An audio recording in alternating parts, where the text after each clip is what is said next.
24-এর আন্দোলনের এক সাহসী প্রজন্মের এক সাহসী সদস্য ওসমান হাদিকে হত্যা করা হয়েছে। ওসমান হাদি শহীদ হয়েছে।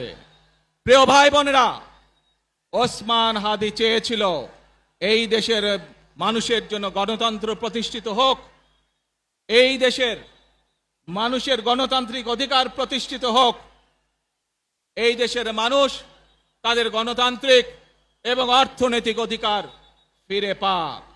আজ 24-এর আন্দোলনে যারা শহীদ হয়েছেন, ওসমান হাদি সহ 71-এ যারা শহীদ হয়েছেন, বিগত স্বৈরাচারের সময় বিভিন্নভাবে খুন-গুমের শিকার হয়েছেন, এই মানুষগুলোর রক্তের ঋণ যদি শোধ করতে হয়, আসুন আমরা আমাদের সেই প্রত্যাশিত বাংলাদেশ গড়ে তুলব, যেখানে আমরা সকলে মিলে কাজ করব, যেখানে আমরা সকলে মিলে আমাদের প্রত্যাশিত বাংলাদেশকে গড়ে তুলব। প্রিয় ভাই বোনেরা, বিভিন্ন আধিপত্যবাদ শক্তির গুপ্তচরেরা বিভিন্নভাবে ষড়যন্ত্রে এখন লিপ্ত রয়েছে। আমাদেরকে ধৈর্যশীল হতে হবে, আমাদেরকে ধৈর্য ধারণ করতে হবে।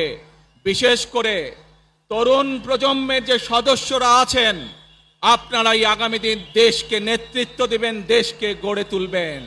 এই দায়িত্ব তরুণ প্রজন্মের সদস্যদেরকে আজ গ্রহণ করতে হবে, যাতে করে এই দেশকে আমরা সুন্দরভাবে গড়ে তুলতে পারি। শক্ত ভিত্তির উপরে, গণতান্ত্রিক ভিত্তি, শক্তিশালী অর্থনৈতিক ভিত্তির উপরে যাতে এই দেশকে আমরা গড়ে তুলতে পারি। প্রিয় ভাই বোনেরা, আমার সাথে আজকে মঞ্চে এখানে বহু জাতীয় নেতৃবৃন্দ বসে আছেন। আসুন আজকে আমরা দুহাত তুলে আল্লাহর দরবারে দোয়া করি, আল্লাহর রহমত আমরা চাই।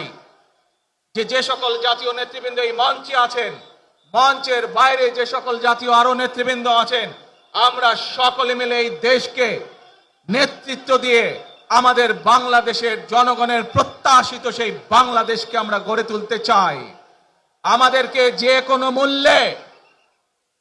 কোনো মূল্যে আমাদেরকে এই দেশের শান্তি শৃঙ্খলা রক্ষা